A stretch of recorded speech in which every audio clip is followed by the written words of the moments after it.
Om Agnaatimirandasya Gyananjala Shalakaya Chakshu Unmilitam Jena Tasmai Shri Guruve Namaha Guruve Gaurachandraya Radhikaya Tadalaye Krishnaya Krishna Bhaktaya Tarabhaktaya Namo Namaha Yam Prabhajantamanapetya Krityam Dvaipaino Viraha Katara Ajuhava Putreti Tammayatayo Taravo Binidustam Sarvabhutam Munimanatoshmi Bhaktya Vihina Aparada Lakshay Shiptascha Karmadi Taranga Mahadye Kripa Maitvam Sharanam Prapana Vrinde Namaste Charanaravindam.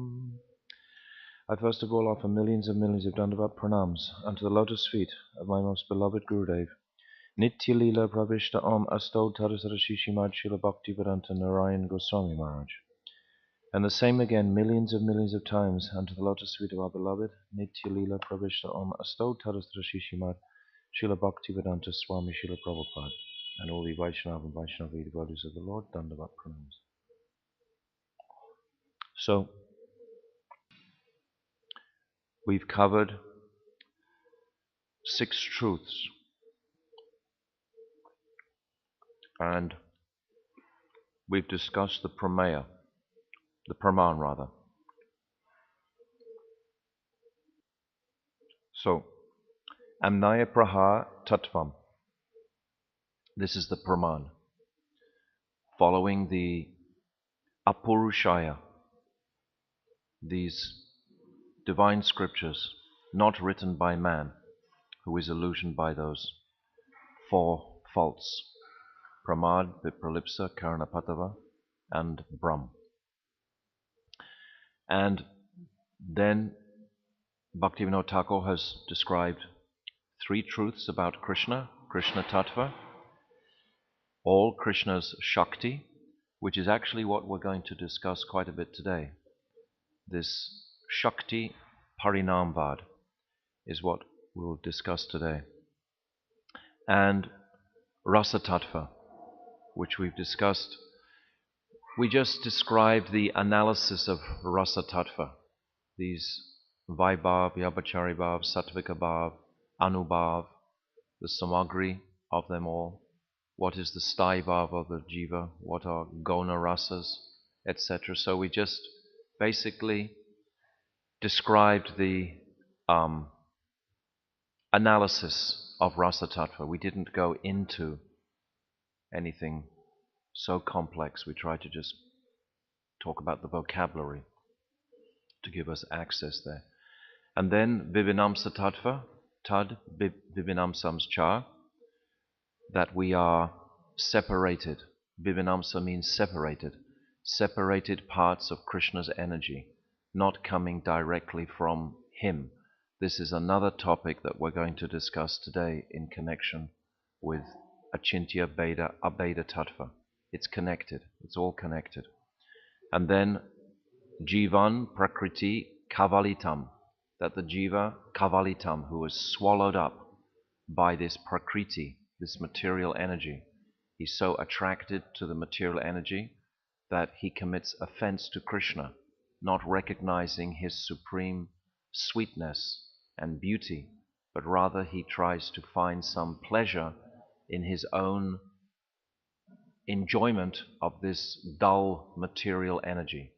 Therefore, we get the false ego, this misconception of our real spiritual nature. So this is greatly misfortune, greatly unfortunate. And then tad vimuktams cha bhavet. We discussed a couple of days ago this condition of the liberated mukta and how he can get out, how the bound jiva can get out of the material world.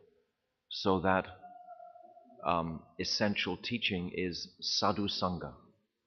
Sadhu sangha is the only way that the jiva can make advancement out of this illusion of the material energy. So see the flow where we have come. We have established what is the principal authority. Without the principal authority, how can we have faith in this as being a reality? We must have that foundation of authority. So that foundation is built on the teachings of the Amnaya, the teachings of the Veda. The Veda have manifested from Sri Krishna himself. And all the wisdom that the rishis and sages have expounded in elaborating on those scriptures. So that is our foundation for everything. And then we see establishing Krishna Tattva. Who is that Supreme Person? And then what is his energy? What are his energies? Because what we're going to discuss today very much concerns this point, that it's about Krishna and his energies. In this tattva today, Veda, Prakash, Sakalam, that this illumination of the difference and non-difference, this is the gift of Mahaprabhu. He established this philosophy. This is about philosophy. Philosophically reconciling the difference ultimately between the jiva and Krishna and what is his relationship. This is what this eighth prameya is all about. So, but see the flow that has brought us to this point. This discussion of Krishna, his Shakti, and his sweetness. Because without understanding this essential rasa tattva, we lose the picture, because the ultimate conclusion is only about our sweet relationship with Krishna. Unless, of course, even in Aishwarya, it's still so much sweetness is there in the relationship. The heart is fully satisfied in service. So without this contemplation of the sweetness or the relationship with Krishna, which is embodied in the tattva of rasa, rasa tattva, what is that rasa? We can't understand the whole picture. And then the three aspects of the jiva himself. So now today, in this Veda, Prakash, Sakalam, I'll read from this 18th chapter in Jaivedama, the root verse that is describing this prameya. So now, Bhaktivinoda Thakur is saying, or Babaji is quoting here, the entire spiritual and material creation is a manifestation of Krishna's Shakti. The impersonal philosophy of illusion and the terminology that we want to learn today, we want to learn about 3 or 4 Sanskrit words that are essential to understanding Veda, Abheda, Prakash. And the first is Vivart. Vivart means illusion, or the illusion, something is false. I can remember asking this question when I first came to devotional service. I was asking, is this world false? Because we understand it's not spirit, it's matter. So is it false? No, it's not false. It is temporary. This idea of vivarta, vad means someone who propounds a particular truth, like a maya vad.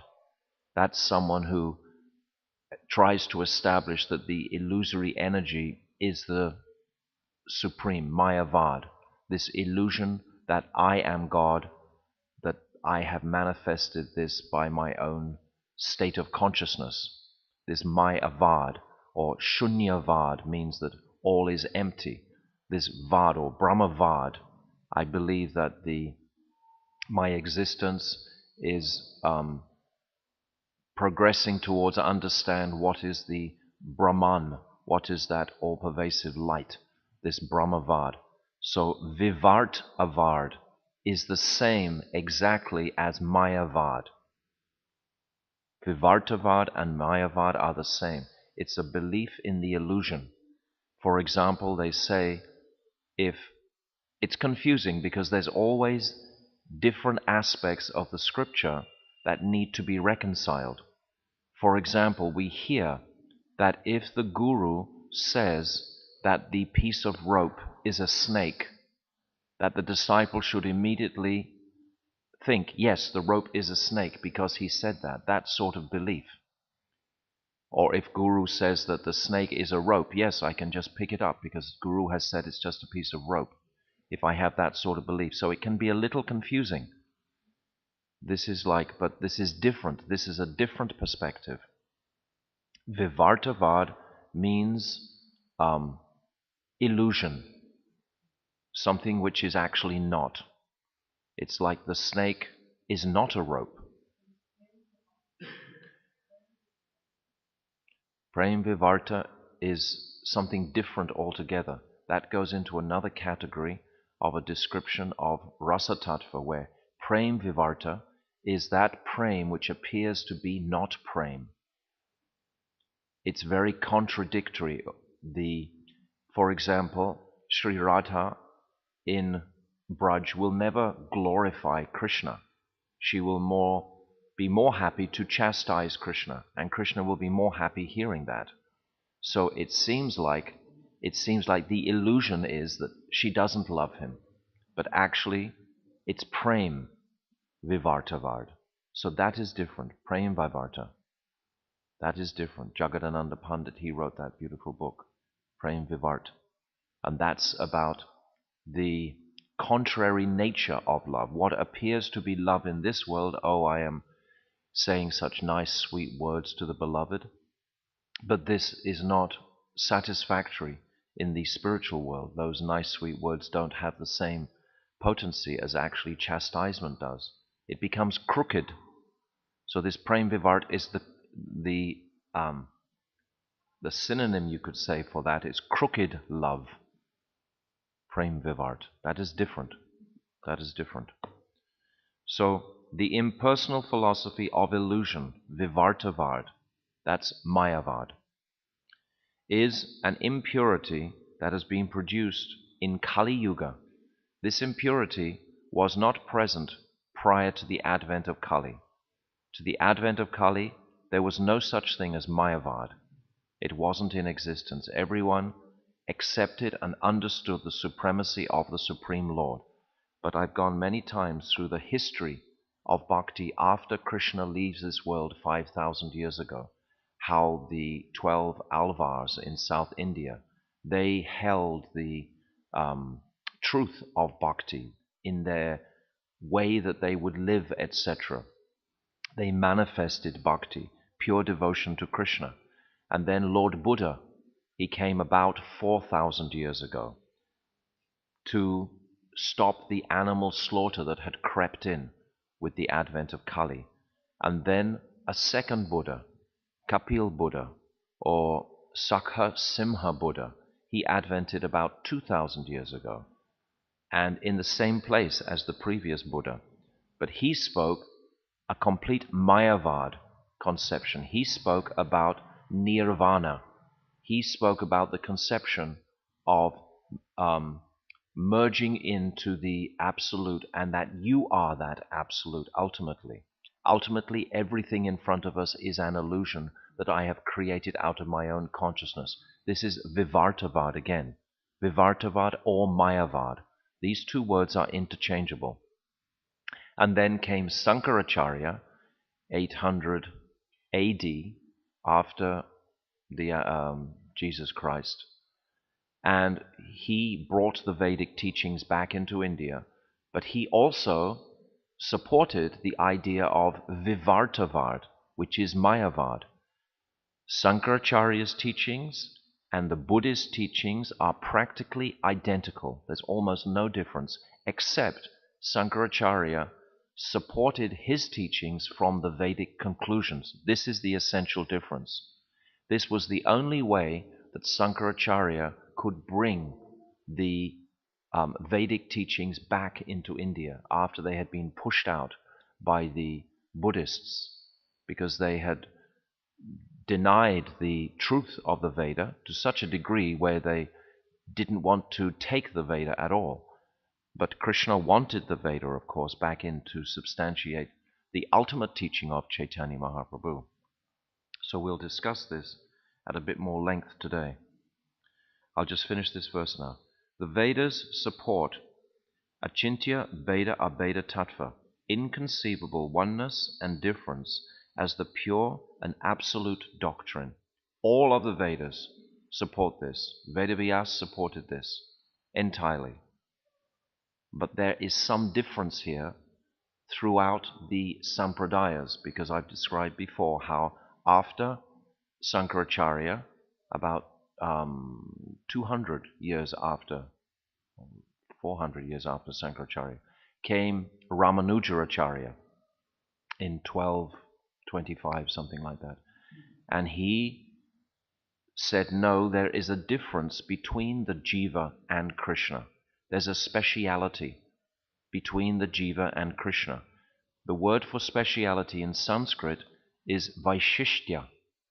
That's what it means. It means speciality. So he was saying, he was the first to challenge Sankaracharya, so to speak. He was the first to begin the evolution back to a clear vision of what are the teachings of the Veda. Who is the jiva and what is my relationship with Krishna? So this is all about philosophy. It gets a little heady because it's quite technical, but there's not so many words that we have to be familiar with. So it's these different types of philosophy, like this Vaishisht Advaita.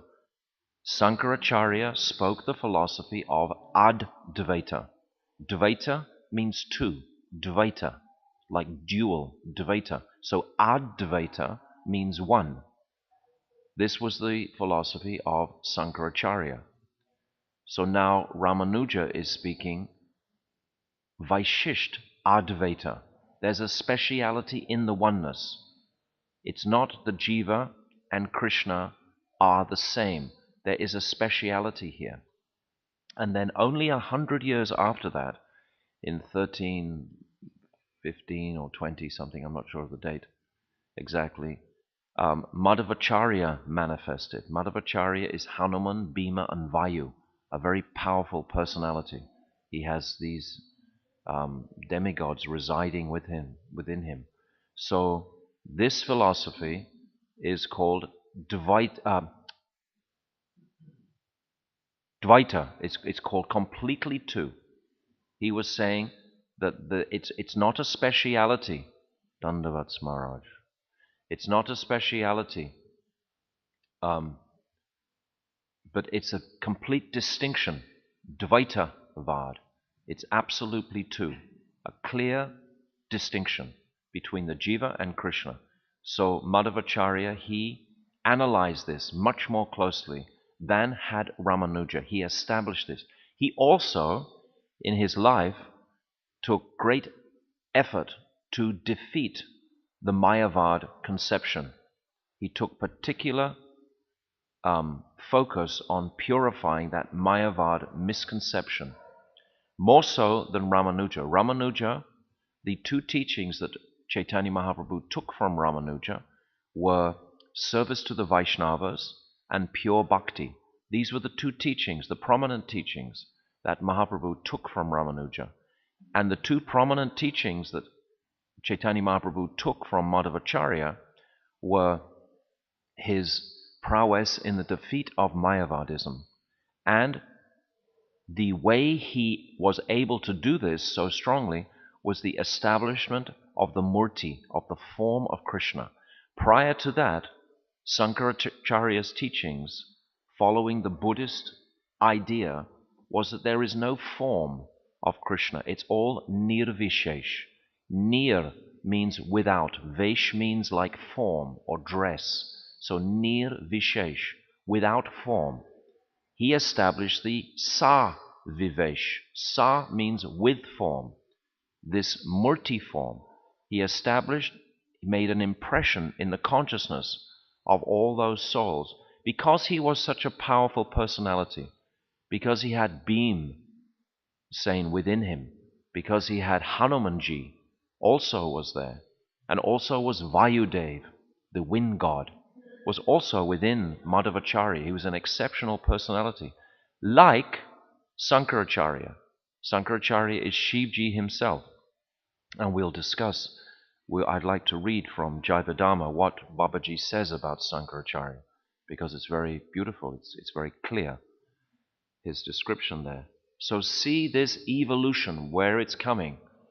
So because of Lord, you see, 4,000 years ago when Lord Buddha advented, this is Krishna, this is Buddha avatar.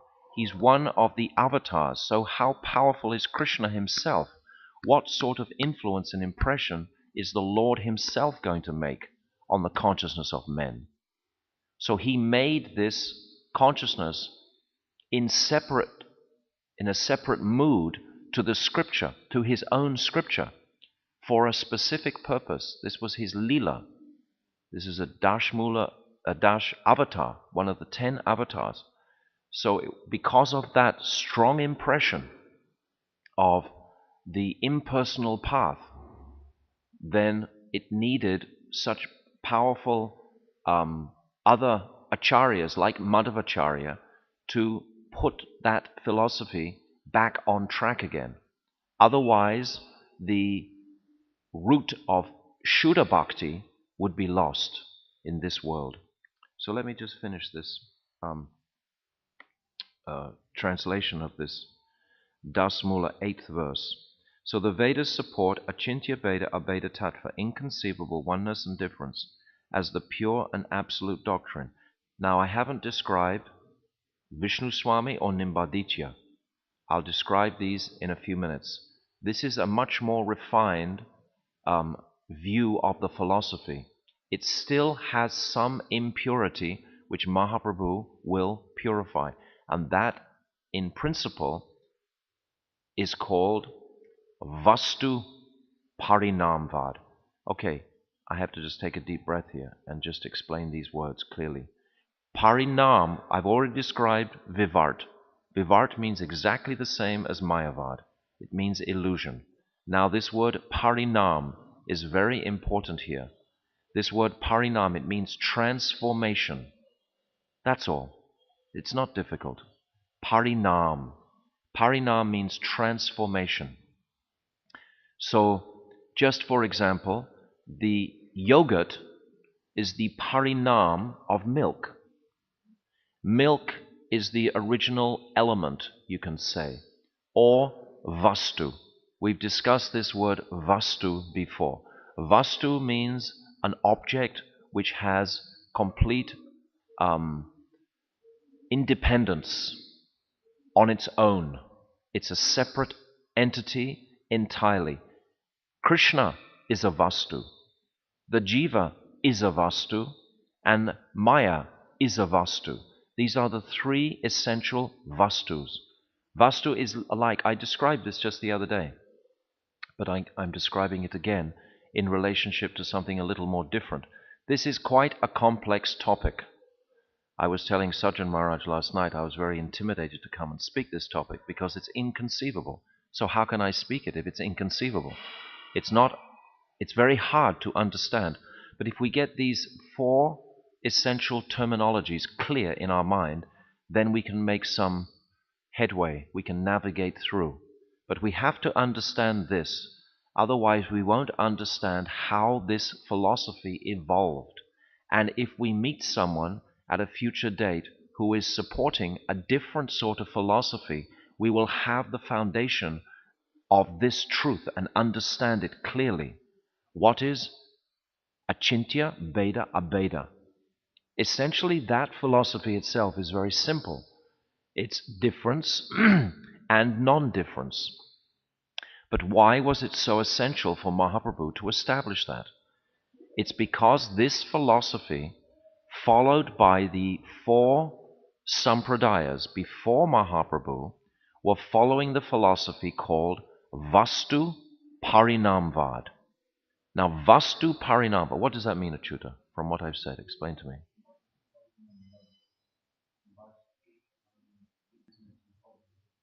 Of Vastu, of Krishna. This is essentially what it means, that Krishna himself has transformed to become the jiva. He has transformed himself to become the jiva. So this can be very bewildering. This is why the philosophy through Ramanuja, Madhvacharya, Vishnu Swami, and Nimbaditya was quite difficult, because they were proposing that Krishna himself, his own body, had transformed to manifest the jiva. But this is not the fact, is it? We've already discussed what is Vibhinamsa Tattva. Vibhinamsa Tattva is the separate energy that has come from the Swarup Shakti. We have to understand this just once in our lives quite clearly, and then we can put it back on the shelf and forget about it. But we have to apply the consciousness to trying to understand these philosophical differences. Vastu Parinamvad. Ramanuja, can you tell me what that means now? Yes. Perfect. Perfect. Krishna has transformed himself to manifest as this material energy. Now, all of these sampradayas support Vastu Parinamvad. Even though so much of bhakti is within the different sampradayas, of course. It's the Sri Sampradaya, the Rudra Sampradaya, the Lakshmi Sampradaya, the Sanat Kumar Sampradaya, the four Kumara Sampradaya.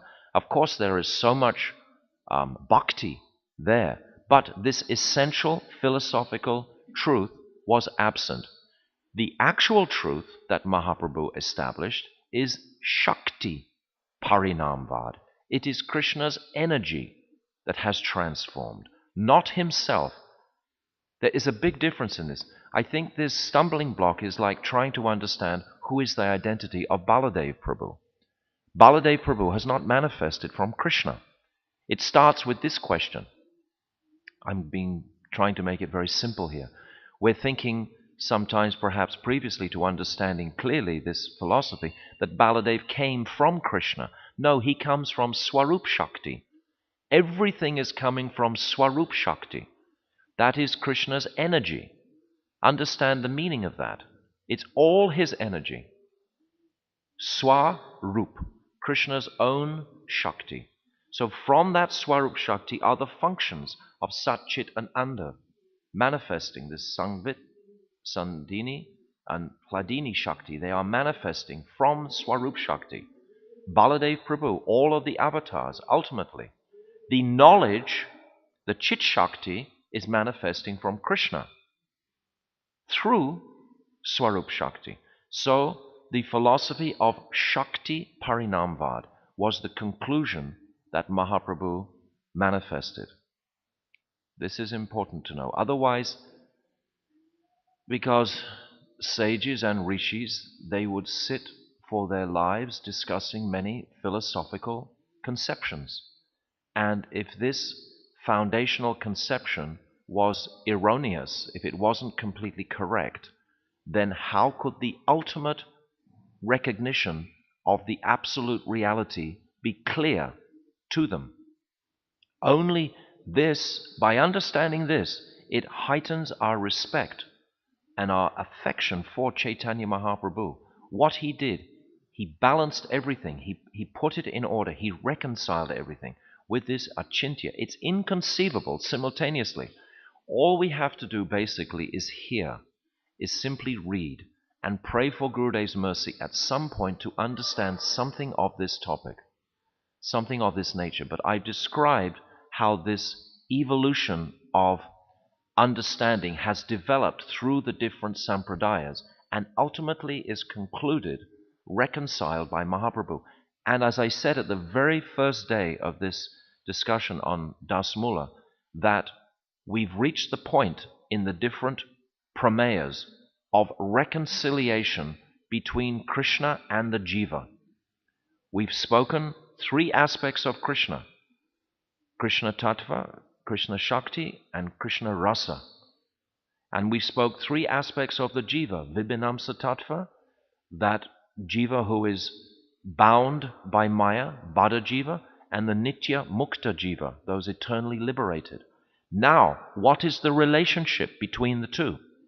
What is the relationship between Krishna and the Jiva? This is what we're reconciling with this philosophy of Beda Abeda Tattva. The difference and similarity. Beda means difference, Bade, and Abed means non-different. And it's so simple to understand. It's not difficult to understand. I mean, there's such a simple analogy like the spoonful of water from the ocean contains the same ingredients, essentially, as the whole body of the ocean. But the difference in quantity is enormous, right? So this is the essential understanding of Beda Abed, the difference and the non-difference. So this was very hard for philosophers to clearly present. It's not so easy for them to present.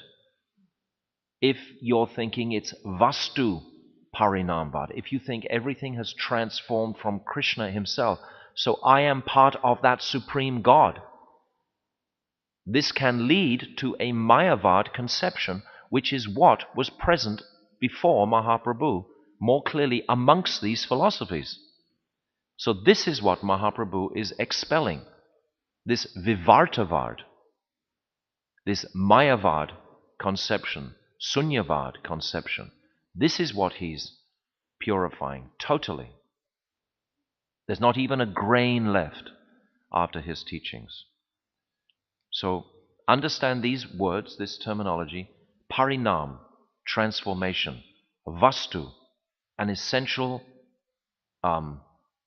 object, which is Krishna, Maya, or the Jiva. This is a vastu. Avastava is something that is not that, has come from that. And what did I say? Vivart, parinam, what other words? Shakti, you all know. Vaishishtya means speciality. Dvaita means two. Shuddhadvaita means pure oneness. Pure oneness is like oneness and yet not oneness. It's like this Acintya Beda, but it's not. There's a difference there. There's still a difference, because that philosophy is understanding that there's a transformation of Krishna, not a transformation of his energy. It is Shakti Parinamvad that is the Vedic conclusion. Throughout the Vedas, this is what is established.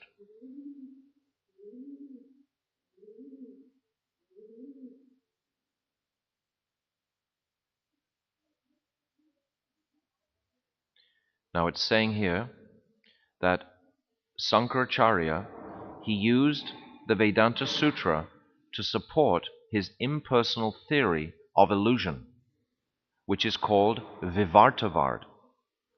He said that one compromises the very essence of Brahm if one accepts any transformation in Brahm.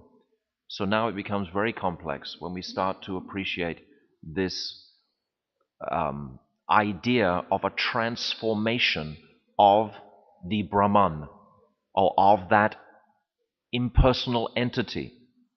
The Mayavad thinks that he is God, essentially, but at the moment he's covered by illusion. When the illusion is cleared, then again he will understand what is his essential swarup of being that supreme person. This is Mayavad. This is the understanding of Mayavad. That ultimately I am that person. A Brahmavad is different. A Brahmavad believes that there is a higher power, a higher energy, and I will serve that. But that energy doesn't have a form. And this is what Madhvacharya established conclusively. No, the energy is alive with form and personality. And then this understanding of form and personality was again refined with Vishnu Swami and Nimbaditya, because they proposed Vishnu Swami, what Mahaprabhu took from Vishnu Swami was an understanding of Raganuga Bhakti. But Raganuga Bhakti in relationship to Krishna. It was a spontaneous relationship with Krishna, not with Sri Radha. This was the difference between Vishnu Swami and Mahaprabhu's final essential teaching. So these teachings have to be simply absorbed and heard many times and pray to Srila Gurudev to give me some understanding of the essential differences and the essential similarities. Now remember previously why it was confusing in the philosophy, because I described already 9 essential similarities between Ishvara and the Jiva. Remember? Gyan Swarup. The Jiva can absorb knowledge. Nata Swarup. The Jiva can become knowledgeable. He can become the knower. Bhaktri Swarup. The Jiva is an enjoyer. So is Krishna. Huh? I already explained all this twice. That's why I'm saying it a little fast, but I will say it slower if you want me to. I should get you to explain it to me. You didn't hear when I was saying this? Okay. So there's 9 essential similarities between the Jiva and Krishna. And because of these similarities have led to the philosophies of Vivartavad or Mayavad, just because of these similarities. So the first similarity is called Gyan Swarup. Gyan means knowledge. There is knowledge in the Jiva's Swarup. There is knowledge in Krishna's Swarup. It's the same. Nata Swarup is the second. Nata means knower. The Jiva can become the knower of so much knowledge. He can become. There's a difference between knowledge and the knower. In Sanskrit, it's described as Gyan Swarup is knowledge, and Nata Swarup is the knower. These are the first 2 similarities. And then the third is Bhaktri Swarup, that the Jiva is an enjoyer. Who can deny that the Jiva is an enjoyer? But Krishna is the supreme enjoyer. Bhaktaram Yagyatapasam Sarvaloko Maheshwaram. He's the supreme enjoyer. So there's a similarity and a difference. So I'm just saying at this point why Ishvara and the Jiva are the same. So I've said 3. Now the fourth is Mantri. Mantri Swarup. This means the Jiva accepts and rejects. What he likes, what he doesn't like. He accepts and rejects. He has that freedom of will. He has free choice. He has that independence. Mantri Swarup. Krishna also, of course, is Mantri Swarup. He accepts and rejects, as is his pleasure, his independent will. This is the fourth. The fifth is Ketra Gyan. The Jiva knows, he has the ability to know the workings of his own field of activities. Ketra means field. Gyan means knowledge, knowledge of the field. Even in Hindi, the word is ket. They talk, a field is called ket. Ketra Gyan, knowledge of the field. The Jiva has knowledge of this field of activity. But Krishna has knowledge of all fields of activity. So there's a similarity and there's a difference. So this is number 5. And then Para Prakash. The Jiva has the ability to give others light. For example, you can make someone who's very unhappy, morose, you can make them happy and they become brighter physically. I explained if you're a clairvoyant, you can physically see the auras of the Jiva and you can see that increased illumination. We have that ability. Para Prakash, it's called. And then there is Swa Prakash, the Jiva's own illumination. So 2 points here about the Prakash, his own illumination and the ability to give illumination. The Jiva has this ability, so it's the same as Krishna. How many is that? 7. Ichamayi. The Jiva is filled with desire. And Krishna, he also has desire that is expressed through his Swarup Shakti. Krishna wills and all things manifest.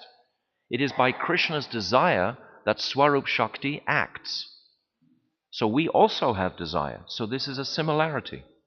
And then finally, Shuddha Deha, a pure spiritual form. Krishna has a pure spiritual form and we have a pure spiritual form. So these 9 similarities are there for us to understand this Acintya Beda Abeda more precisely, more exactly. If you meet, for example, a Mayavad, usually Mayavads are not Pakka Mayavads. They usually don't say, I'm God, but they have a belief that they are God. Just their activities and what they do, they believe ultimately they are the controllers. If they don't like something, they want to change it. This is a Mayavad symptom. If you're not accepting the environment as being a product of Krishna's energy and Krishna's mercy, and you think you have the ability to alter it and change it, this fundamentally is a Mayavad misconception. So the devotees themselves are often trying to change the environment in different ways. So we also have to purify this tendency which is there from conditioning of Mayavad, this wanting to be the controllers of the situation rather than standing back and allowing the Lord's energy to control the situation. If we let go and let God, so to speak, life becomes a lot more simple. We don't have to worry and struggle and stress so much. We just allow the workings of the Lord to manifest and unfold in our lives. We're not trying to push and predominate. We're not trying to take this Parushbhav, this mood of controlling. In our Sangha, we were so blessed by Srila Gurudev in demonstrating this so powerfully. He was so much not of this nature, not of this mood, in so many instances we can describe. So much allowing people to have their own place. Gurudev would attract many people who were dissatisfied with a more institutional environment where there was more rigorous discipline and control, even though at root the heart was actually so much controlled in a sense of wanting to be a pure Vaishnava. But nevertheless, there was that freedom of choice. So we should also take this mood and not try and impose our will on others or on the environment, extremely. We should allow that, as Gurudev did. And this is the platform where pure love and trust and respect can develop. If I'm always, for example, trying to influence someone else to do what I want to do, then where is the heart of my respect for that individual? It starts to diminish something. So, what was I saying before that? What was I saying? No, I was on a thread before. You remember? Huh? Desire, yes. I was talking about desire. I was saying how Krishna desires and the Jiva desires. Yes, what are you saying, Maharaj?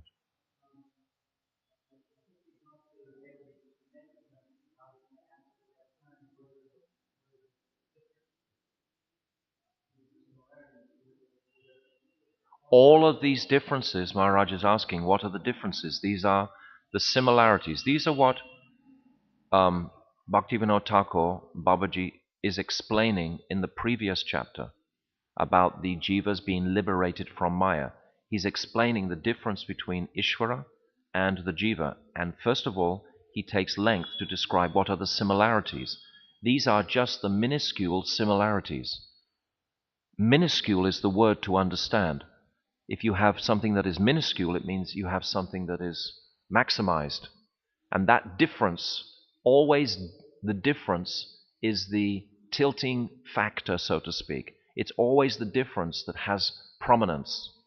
For example, the very simple example that I've said already, of a spoonful of water from the ocean. It's the same quality as the ocean. There's no difference. It's the same texture, it's the same color, it has the same ingredients in it, but its quantity is minuscule compared to the quantity of water in the ocean. So this difference is far more prominent. So the devotee is always dwelling on that aspect of the difference, not of the similarities. But we understand that the similarities are there because it is the similarities that have led to these misconceptions in the philosophy of Vivartavad, of even Vastu Parinamvad, which I've just discussed, is the condition of all the other sampradayas until Mahaprabhu advented with the understanding of Shakti Parinamvad very strongly. And how does that translate into the sweetness of our relationship with Vrindavan and Sri Radha? Because of course Sri Radha is that Shakti personified. So our service is directed to Sri Radha. Our service is directed to that Shakti. It is from that Shakti, from that Swarup Shakti, that all the worlds have manifest. Everything in creation is about Sri Radha. So when we go from the Tattva Vichar, Vichar means consideration, to the Rasa Vichar, it's a very simple transition, because Sri Radha is the principle in Tattva Vichar, Swarup Shakti, and Sri Radha is the principle also in Rasa Vichar. You understand? It's very simple. I'm trying to speak very logically so that we can get the structure, so we can get the essence of the teaching. The actual wisdom of the teaching will come later with more profound contemplation. But initially, just to establish what is the structure, what are the terminologies of words, etc., that are used in this context of this Bed Abed, how to understand. And, of course, this understanding of Acintya must be there. Yes, if I'm very humbly understanding, I cannot understand this topic. Then I have half understood it immediately. But if I'm a brilliant scholar and start to think, yes, I have some understanding of this topic, you cannot understand this with the material mind or intellect. We described how the material mind and intellect will bounce back from that Brahman. It will have no effect on that transcendental reality. Words and intellect are material. This transcendental reality is transcendental. Those words will bounce back from there. But for our development of bhakti, for our progress, we need to have some understanding with our intelligence, which will help the mind become purified of these mayavad inclinations or tendencies to think that I am the controller ever. When I'm understanding, it's like the example of a candle. The candle itself, the flame, is fully independent, right? And the heat from the candle is fully dependent on the candle, isn't it? The candle is not depending on the heat for its existence one bit, but the heat is absolutely depending on the flame for its existence. Without the flame, there's no heat. Radha is like the heat. Krishna is like the candle. Krishna is fully independent. This is in Tattva Vichar. In Rasa Vichar, it's something very wonderful and astonishing, that actually the flame has come under the control by love of the heat, so to speak. This is the remarkable nature of rasa. This is the astonishment of rasa. This is why rasa is so splendid to actually contemplate and understand to some degree this nature of what is rasa vichar, because that is the ultimate sweetness that we're longing for in our bhajan.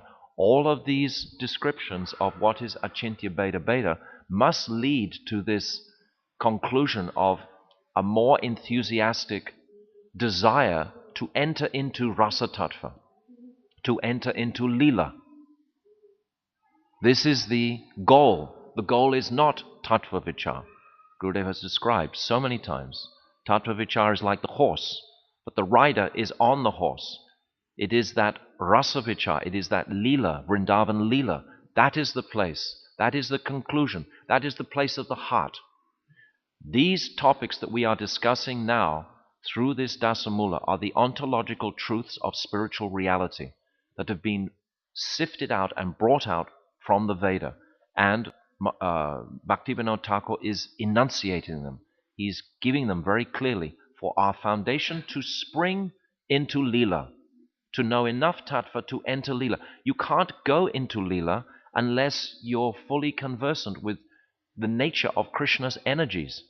Otherwise, you will become confused and the men will start dressing like women or something like this, thinking that this external display has some meaning of the internal swarup. Completely sahajya, it could drift off without this fully foundational tattva. So this Beda Abeda is very much about these different philosophical conclusions. If you read this chapter or even listen to this chapter, the whole chapter is about the distinction between Brahm and the Jiva. And it gets very heady. I listened to it yesterday. I couldn't understand a word of it practically. I felt completely bewildered. I was really frightened about coming. What am I going to speak today? But then I began to read this morning Bhagavad Gita. And in Bhagavad Gita, of course, exactly the same topics are there, but written a little more simply for us to appreciate this difference between the Brahman and the Jiva and Krishna. It's explained beautifully in this 9th chapter, this Raja Guhya Yoga, this knowledge of this confidential knowledge.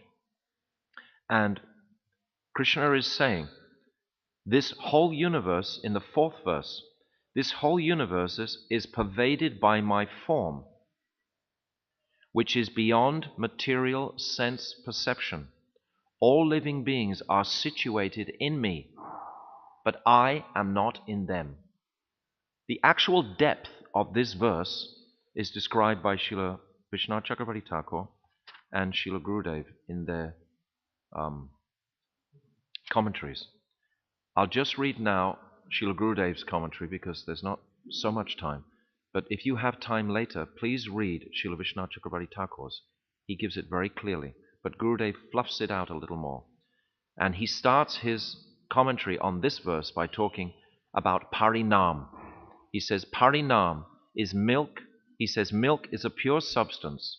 In contact with a souring agent, it turns to yogurt. This is called a transformation. Thus, yogurt is a parinam or transformation of milk. Now, we've already discussed the basic differences in the philosophies between the Sampradayas and Mahaprabhu's concluding philosophy of Acintya Beda Beda Tattva. The difference is this vastu. The difference is that Krishna himself is parinam. He is transforming, but it's not. It's Shakti that is transforming. And then Gurudev explains what is Vivart. According to this verse, this is what this verse of Bhagavad Gita, it's this Bhagavad Gita is speaking this truth. 9.4. It goes 9.4, 9.5, 9.6, 9.7, and 9.8. All of these verses are so beautiful and relishable because ultimately it's describing how can this oneness with Krishna be there and yet not there at the same time. This is the Acintya aspect. And Bhagavad Gita gives the example of wind. Let me just read this verse before I read any more of that. Just as the all-pervasive and limitless wind rests always in the sky, in the same way, all the cosmic elements are situated in me, but I am not in them. You really have to think about this because Bhaktivinoda Thakur, he's saying here in this commentary on this verse, he says, souls in material bondage cannot really understand this tattva. So to explain it, with a mundane example is not very satisfactory. Yet, in an attempt to make it clearly understandable, I will give you an example. He says, although you will not be able to understand it fully, even after serious contemplation, you will be able to comprehend something. Then he's explaining Krishna's example. Sky is an all-pervading element, and within it, the movement of the atoms is multidirectional. This is how it's written. The wind, in other words. The wind is within the sky, it seems. But the wind is not fully in the sky. It's separate from the sky. And the sky is not fully in the wind either. The sky is not in the wind, just like Krishna is not in the jiva in the same way. Krishna is separate. The sky is separate to the wind. Always the sky will be separate. And yet the wind is in the sky. It's so beautiful to think about, but you really have to be focused to grab it. With my own dull Kali Yuga mind, sometimes I feel I can grab it, and sometimes I can't grab it. It's like I can't grab it forever. It's not that sort of conclusion that you can always hold on to. But at moments we can appreciate it, how the wind is in the sky, and yet the wind is not in the sky at the same time. And the sky is in the wind, but the sky is not in the wind at the same time. The sky is the substructure of everything, yet it is always aloof from the activities of the wind. So Krishna is always aloof from all of his creation. He's always detached from that. He's not involved emotionally the way we are. We're so attached to our bodies. We get so emotionally, materially involved. The idea of hearing these philosophies is that we can let go a little bit of this material conception and be a little separate from this material identity that I'm holding on to through conditioning, through so much holding on to the conception, I'm the body, for so many lifetimes. But actually, I am spirit inside this body. In the same way, even though all of the living entities emanate from and are directed by my energy, by Krishna's energy, I, like the sky, remain forever aloof. So, I won't read any more from here, but you can read yourself these 4 verses and commentaries. Yeah, Maharaj.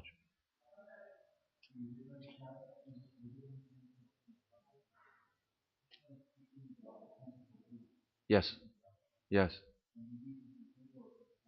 yes, yes, yes, yes, yes.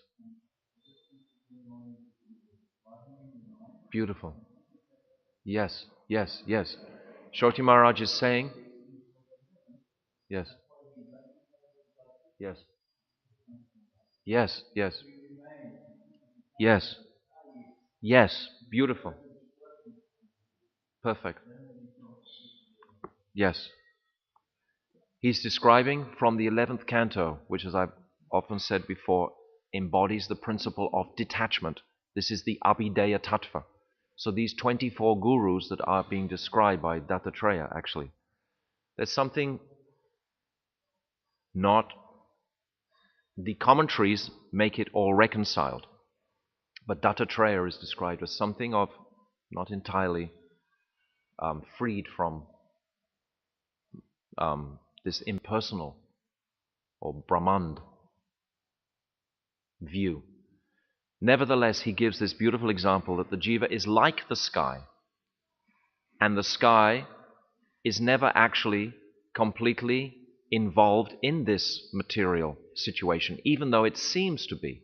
But from so many lifetimes of conditioning, we start to feel that this is that the jiva is in the sky, but this is not a reality. So this is in the 11th canto, and you can also read this example from Dattatreya when he's speaking this, that the sky is always separate from the material energy.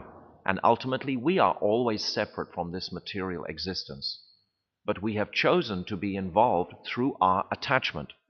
So the teaching in the 24 gurus is all about the same principle of detachment.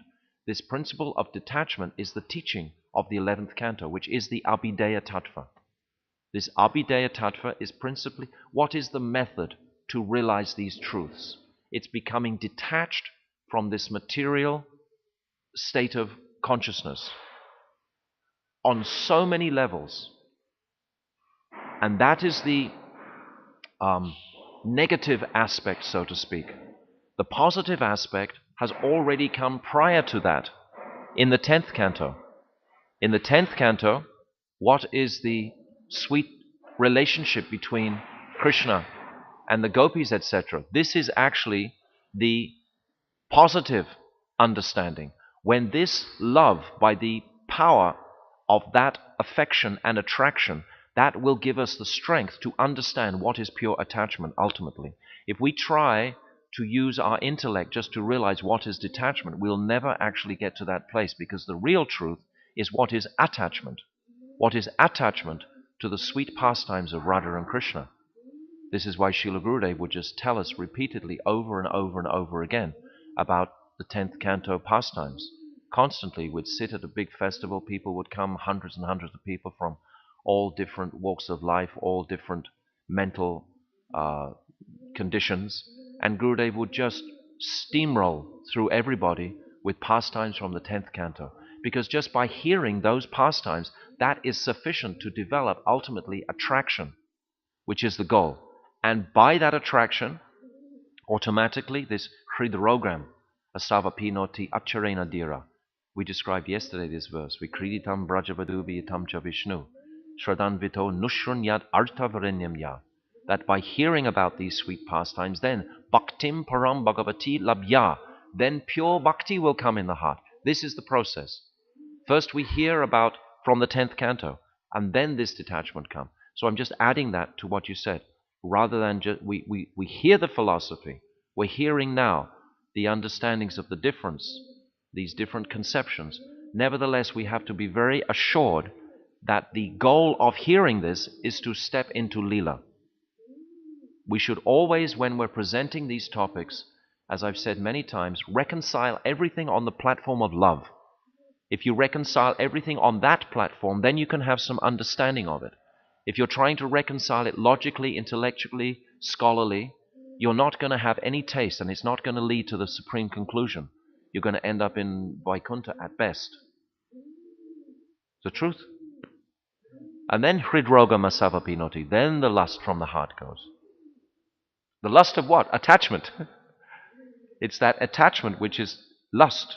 It's the lust that is creating attachment. My desire to enjoy myself materially something. Ultimately my body. At the time of death, how much attachment will I have to my body? Oh, I've known this body for 60, 70, 80 years. My God, I'm leaving this body. Oh, I don't care for money. I don't care for house, for family, nothing. But I care for my body. I care for survival of my body. I become so attached to that. And what is the body? It's so without value. So much without value, we just chuck it on the fire when it's dead. Chuck it in the river, chuck it in the ocean. It's so much without value. What is it? What is it that's making us attached to these dull eyes, painful teeth, not functioning properly organs? What is it? Madness. It must be. Pramad. Huh? That's how the devotee sees, yes, because Krishna's inside.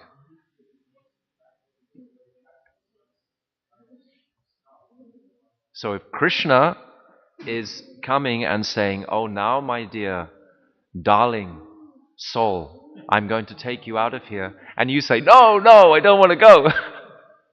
And we say, oh, yes, Krishna, anything you say, I'm fully Sharanagat. Yes, I will come immediately with you to your kingdom, your land, your place. But no, we don't say like this. No, we still have attachment. This is what the teaching is in the 11th canto, Maharaj.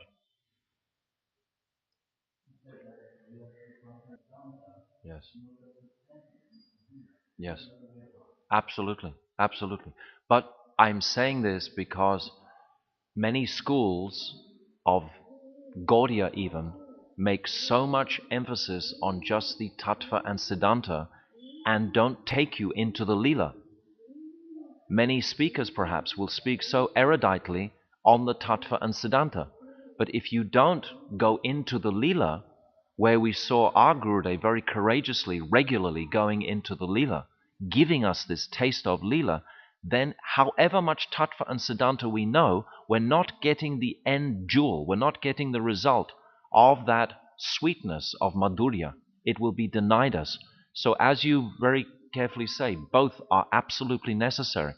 But it's interesting the way that the Bhagavatam itself, the structure of the Bhagavatam, the first 9 cantos are Sambandha Gyan. Then the 10th canto, this is the Prayojan, but it comes before the Abhideya. So first we get the taste, and then we understand how to bring the taste into the heart through the Tattva and Siddhanta. But first we must have that taste. We must have that. Gurudev, I can remember a physical example when he first went to Australia. His first visit, 97, he began talking about Mahaprabhu. He began talking about Anapita Chirim Chirat. He began talking about Mahaprabhu's Unnata Ujvala Ras with Sri Radha and the Jiva's path of Manjari Bhav. This was the first time he went. The second time he spoke about, what was it? Viyogini, Samyogini, Vrishabhanu Nandini. These 3 different moods of Sri Radha. Such sweet, high raskata. And it wasn't until the third time he began talking about Vacho Vegam, Manasakroda Vegam. So we see from this example, this is the method that we understand what is the prayojan. You won't understand the heart of the scholarly presentation of what is Tattva and Siddhanta if you don't understand the root of where we're going. We're going to Sri Vrindavan Dham. We're going to that conception. So that conception must always be bubbling underneath everything we present. I'm just qualifying what I said about on the platform of love. When I say platform of love, I'm talking about devotional sentiments towards service to Radha and Krishna. This is what the platform of love means. The whole world is searching for love. So this topic of love is a huge topic.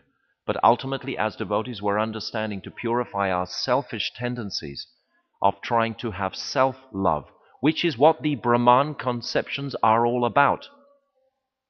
These talks of Brahman, etc., through this 18th chapter of Jayavadama, through this 9th chapter of Bhagavad Gita, it's about Gyan. It's about understanding that difference between the Brahman and the Jiva. So this can't be understood until we understand the beautiful form of the Lord. Not only his beautiful form, but his beautiful consort, his beautiful energetic form, Sri Radha, and what is service to her. So this is how I understand this whole tattva being related to that.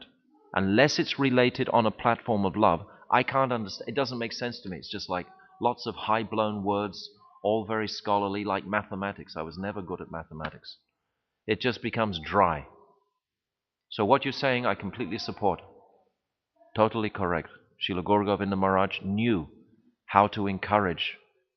We have to, it's described that bhav itself appears to manifest in the mental quantum. It appears, it's already in the heart. It's already there. Prakritam hidi sadyate. Was that nitya siddhyasya bhavasya? Prakritam hidi. It's already there in potential in the heart. But it appears, it's described in the 22nd chapter of Jayavadama, it appears to manifest in the mental quantum. In other words, through the tattva, we start to understand these things. And we go down the channel into the garden of the heart. And then we have realization of these topics. We must always, essentially what I'm saying, or wanting to stress, is that we are not jnanis, ever. Even though we're talking sometimes in very much terminology like jnanis, we are not jnanis. A jnani is someone who is focused more on that impersonal feature by his own or the greatness of the Lord. This is a different type of jnani, two types of jnanis. Like Uddhava and Bhishma were jnani bhaktas, it's described, but of a different nature to the jnani that I'm describing now. The goal of the jnanis that I'm describing now is like mystic cities, etc. Like a yogi. They actually want to use that or to merge into the Brahman. So we are not jnanis. Definitely we are not jnani. So it's a fine-tuned thing, Maharaj. You know, someone may just hear, for example, Srila Gaura Govinda Maharaj, if they didn't know him very well, didn't know what a Rasik personality he was, they might just interpret the amount of gyan he gave, oh, he's speaking like a jnani. But no, he gave so much rasa tattva simultaneously, so much prem tattva simultaneously. I listen to his lectures all the time. He's speaking so much about this relationship between Radha and Krishna and service to that relationship. This is his principal thrust.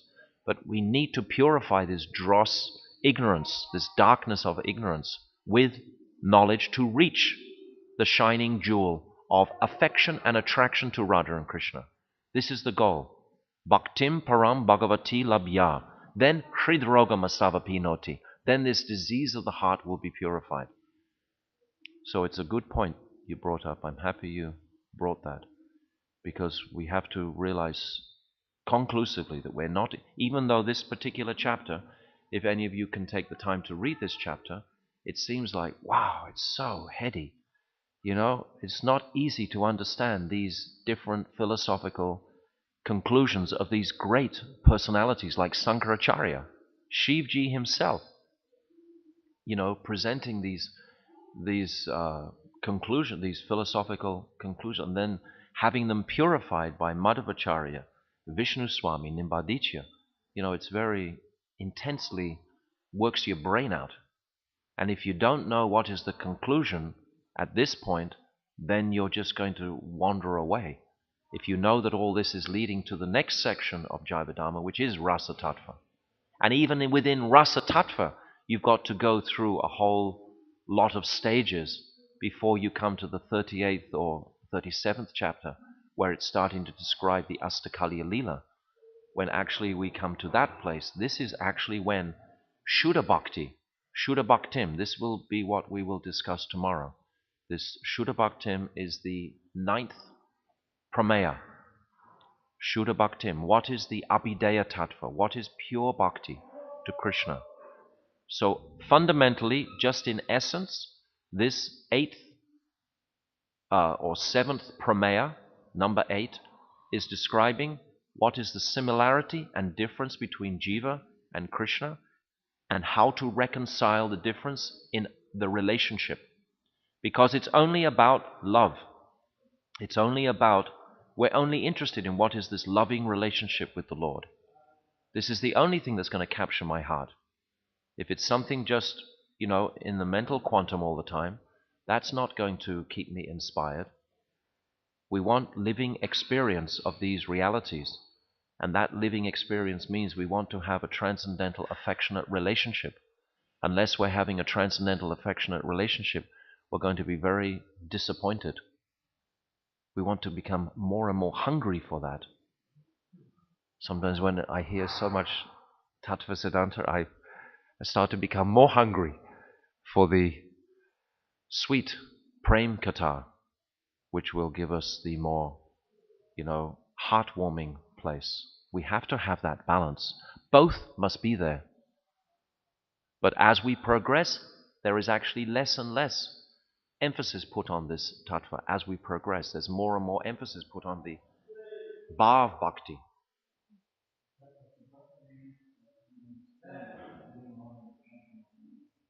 Yes.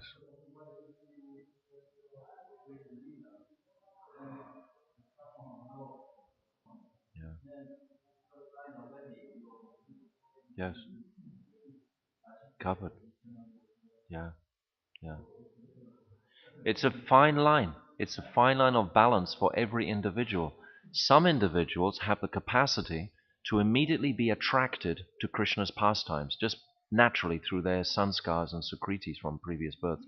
I know devotees, personally, who are immediately attracted to Krishna's Leela, and then they have to balance more strongly with the Tattva Siddhanta. Others, their attraction isn't there as much. We are all such individuals. Every single person in this room, every single...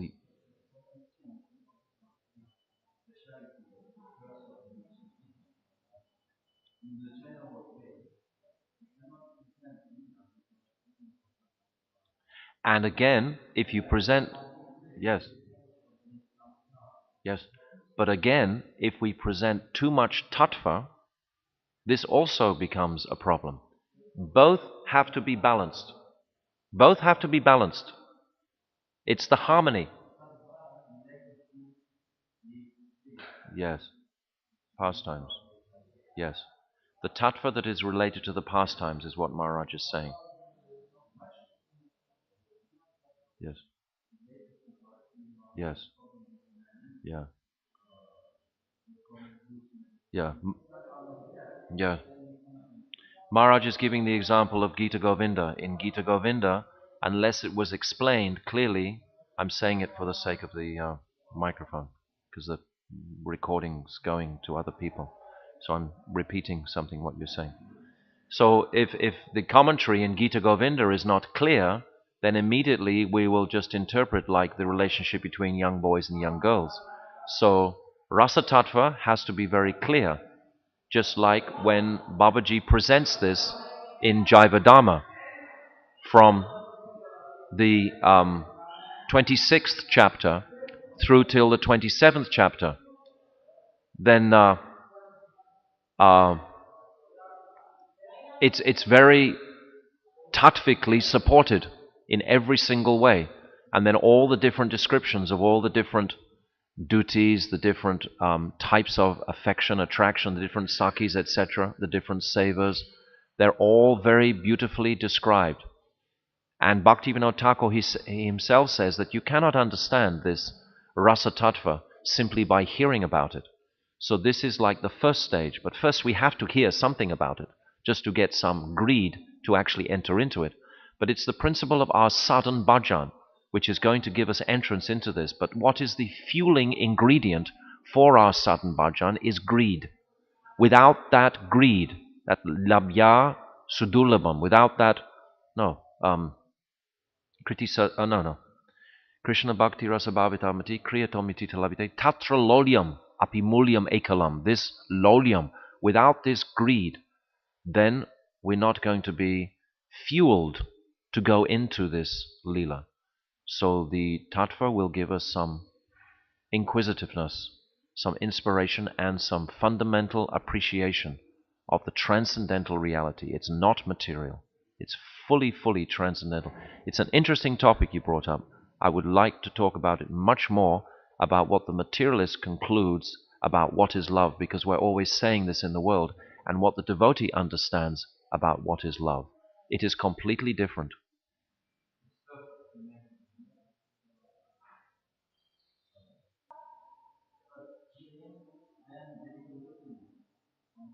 Varenyad, speaking. Yes, yes, yes. Shravanam. Yes, yes, yes. This formula I explained the other day. This Shravanam, hearing, Kirtanam, speaking, then Smaranam, remembrance will come automatically by this process. This is the process. So let me just conclude, because we're reaching the end now. Try to please read these 4 verses from 4, 5, 6, and 7 of chapter 9 in Bhagavad Gita, of Gurudev's Bhagavad Gita, and the commentaries there will very much make it easy to understand. And in this 18th chapter about Acintya Bheda Bheda Tattva, it's talking a lot about the differences between Brahman and the Jiva, or the Jiva being the Brahman, etc., or the Jiva ultimately being Krishna. It's this Vivartavad, this Mayavad conception, is what is being dispelled completely and utterly, without trace, by Mahaprabhu's Acintya Bheda Abheda Tattva. And as we've just discussed at the end of this class, about the purpose of understanding this is ultimately, fundamentally, to develop our personal relationship of service to Sri Radha in the land of Sri Vrindavan, in the kunjas of Vrindavan. This is the ultimate reality. This is the place we are ultimately moving towards. And unless that's unless that jewel of Radha Dasyam is always proclaimed at the end of any discussion, then really you're not going forward. Really, it's not progressive. If you just end up with a conclusion that you're not the body, or you should see Krishna in every. If you're not understanding what is the relationship, what is the rasic understanding, that is the conclusion. We must constantly remind ourselves of this and bring, because actually it's much easier in one sense just to stay in a scholarly place and just present all of that. That's actually very easy. It requires a little more confidence and courage to actually talk about Leela with Tattva and Siddhanta, to explain that. That requires more, because when you're describing that, there's nothing to do with the false ego at all. So the speaker has to step out of the false ego to actually be able to describe that properly. Otherwise, he has to remain in the false ego and just describe Tattva and Siddhanta. But he can indicate, we must always indicate this final, ultimate conclusion. Okay? So, what?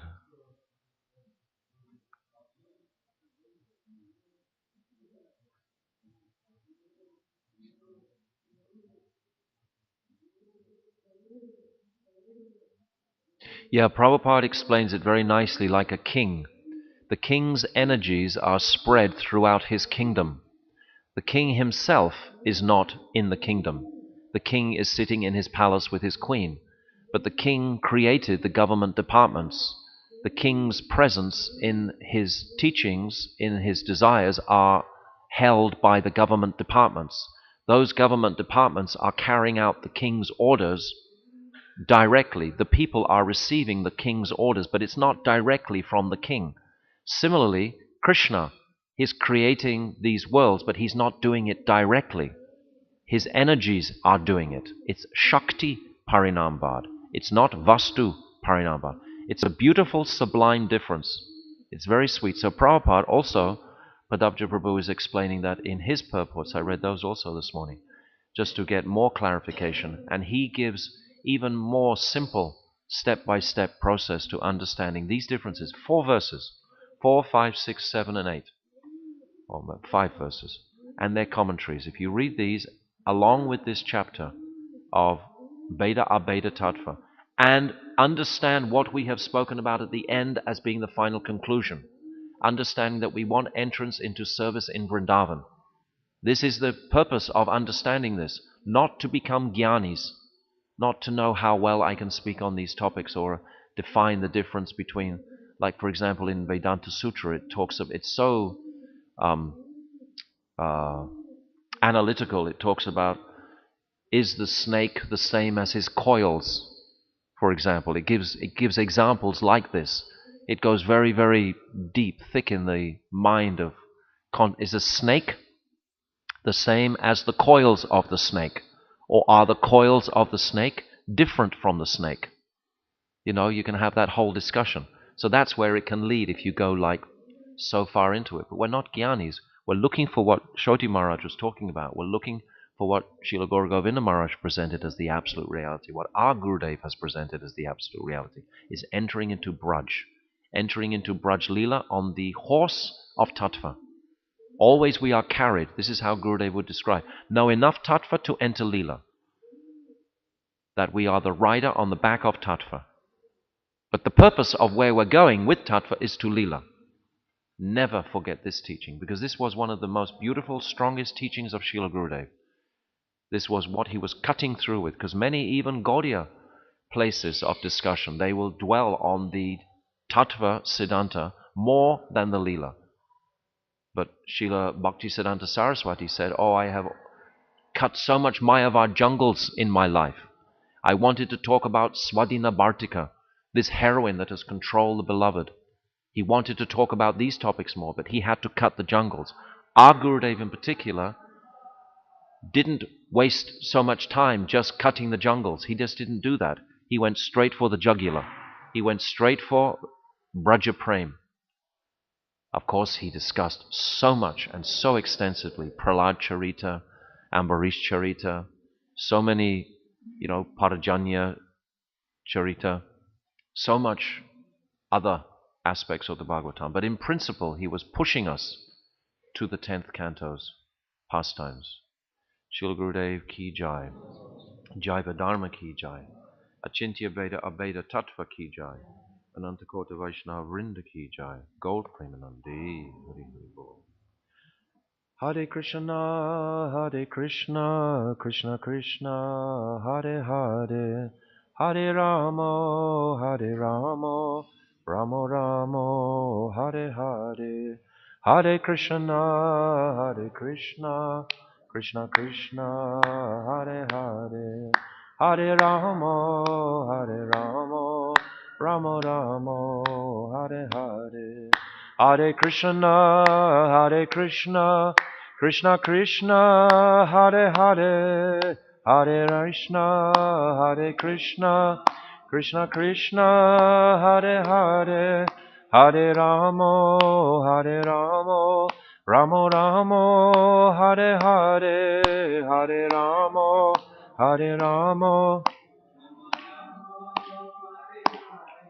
Oh, Hari Bol, Hari Bol, Hari Bol, Gaura Hari Bol, Nitai Gaura Hari Bol, Hari Bol, Hari Bol, Nitai Gaura Hari Bol, Jaya Sachinandan, Jaya Gaura Hari, Sachinandan, Jaya Gaura Hari, Sachinandan, Jaya Gaura Hari, Sachinandan, Jaya Gaura Hari.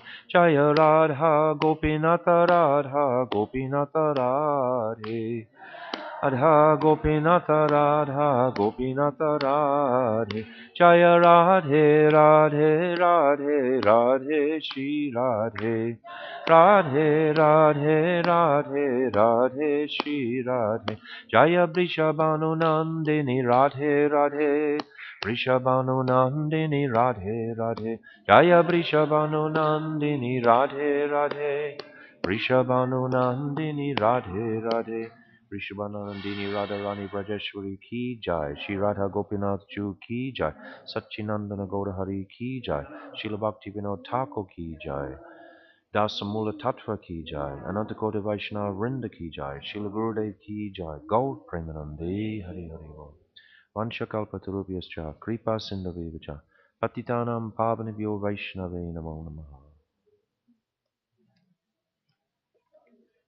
Something? Something. You have to read this. Then you can explain it to me. That I would like. I'm sure you have more of a sharp mind. I'm sure. Your younger mind, so stronger. In one sense, yeah. No.